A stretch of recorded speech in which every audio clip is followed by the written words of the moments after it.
বিপদ আসলেই প্রথমে বিশ্বনবী সাল্লাল্লাহু আলাইহি ওয়াসাল্লাম একটা দোয়া পড়তেন। তিনি পড়তেন ইন্না লিল্লাহি ওয়া ইন্না ইলাইহি রাজিউন। তাহলে বিপদ এলেই আমরা এখন থেকে ইন্না লিল্লাহ করব, নাকি হায় হুতাশ করবেন?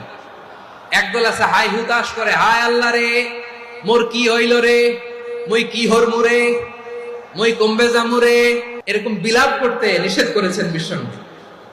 কি করব, কই যাব, কি হবে, হায় হায়, এরকম হাহুতাশ আছে না নাই? বিশ্বাসীরা হাহুতাশ করে না, তারা ইন্না লিল্লাহ পড়ে। তারপরে বিশ্বনবী পড়তেন আল্লাহুম্মা আজুরনি ফি মুসিবাতি ওয়াখলুফ লি খায়রাম মিনহা। একসাথে প্রথমে পড়তেন ইন্না লিল্লাহি ওয়া ইন্না ইলাইহি রাজিউন, তারপর পড়তেন আল্লাহুম্মা আজুরনি ফি মুসিবাতি ওয়াখলুফ লি খায়রাম মিনহা, মানে আল্লাহ এই যে আমি বিপদে ধৈর্য ধারণ করলাম এটার সব তুমি আমারে দাও, আর যেটা হারালাম এর চেয়ে ভালো কিছু দিয়ে মেকআপ করে দিও, ভালো কিছু দিয়ে বদল করে দিও। সুবহানাল্লাহ পড়েন।